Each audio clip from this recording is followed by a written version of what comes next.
तीन बिंदु A B C वृत्त पर है। तीनों बिंदु कहाँ हैं? वृत्त पर।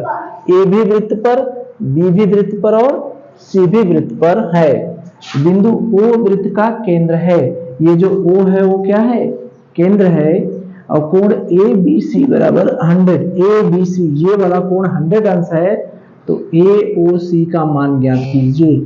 ये हमको ज्ञात करना है, ये कितना होगा। ठीक है, यही हमसे पूछ रहा है।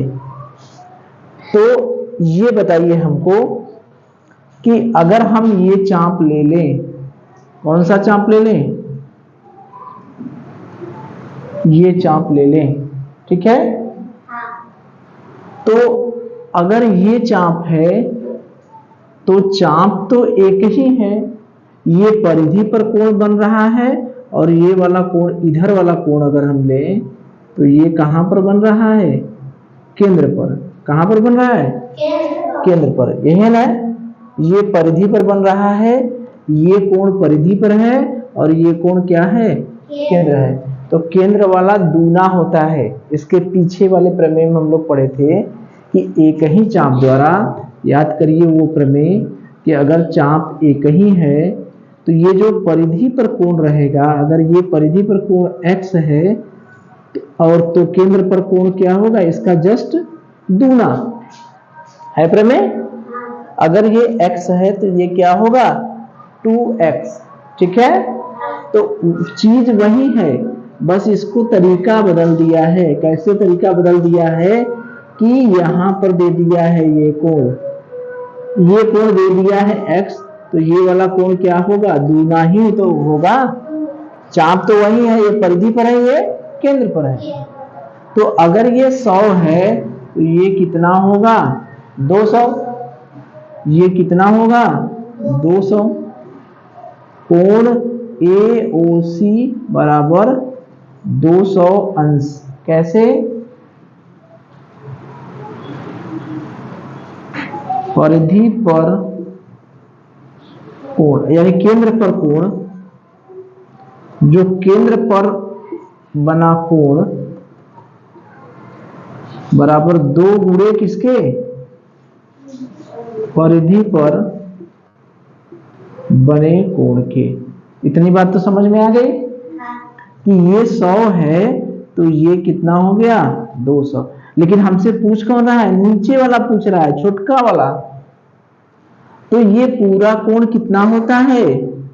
पूरा चारों तरफ का कोण कितना होता है? 360। कितना होता है? 360। ये पूरा कोण मिला के कितना होता है? 360। याद करिए, ये जो व्यास होता है, ये ऊपर का कोण भी 180 होता है और नीचे का कोण भी 180। यानी कोई बिंदु जो है वो कितना कोण बनाता है? 360। तो अगर ऊपर का कोण 200 अंश हो गया तो ये दीर्घ वाला है, दीर्घ कोण। तो लघु वाला कोण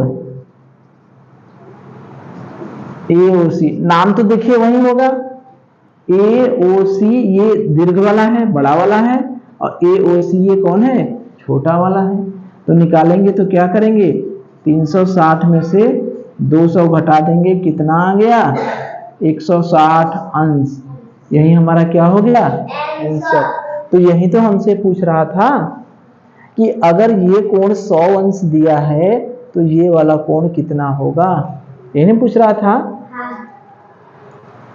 तो ये अगर 100 है तो परिधि वाला 100 है तो केंद्र वाला कितना होगा? 200। तो पूरा कोण मिला के कितना होता है? 360। तो ऊपर का 200 है तो नीचे का कितना होगा? 360 में से 200 घटा दिए 160। या एक और तरीका है, एक और तरीका जानते हैं क्या है? देखिए, अब ये कोण हमको पता है कि 100 है, तो एक और लाइन खींच दीजिए ऐसे। ठीक है, एक और लाइन खींच दीजिए ऐसे। ये क्या है? ये केंद्र है। ये क्या है? केंद्र।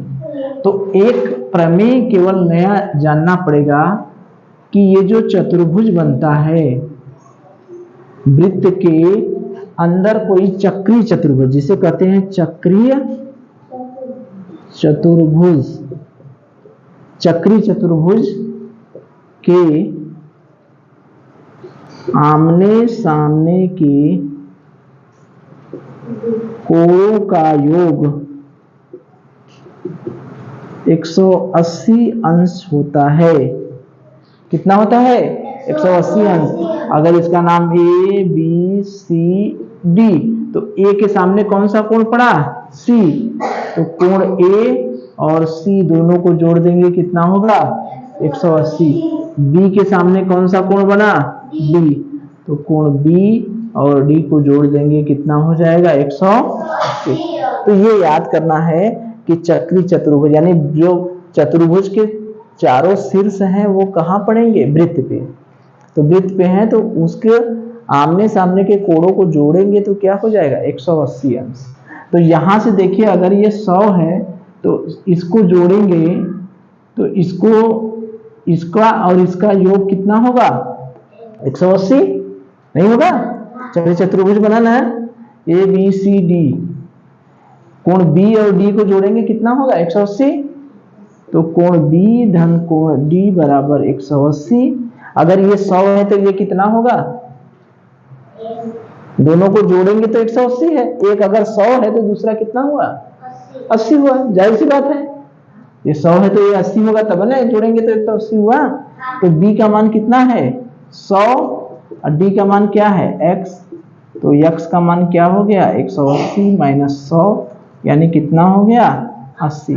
जब इसका मान 80 आ गया तो ये तो केंद्र परिधि वाला है, ये कहाँ का है? केंद्र वाला। तो इसका जस्ट दूना ही होगा ना? इसका जस्ट दूना ही होगा ना? तो कोण ए और सी बराबर कितना होगा? 2 गुणे 80 यानी कितना हो गया? 160। वही उत्तर आया कि नहीं?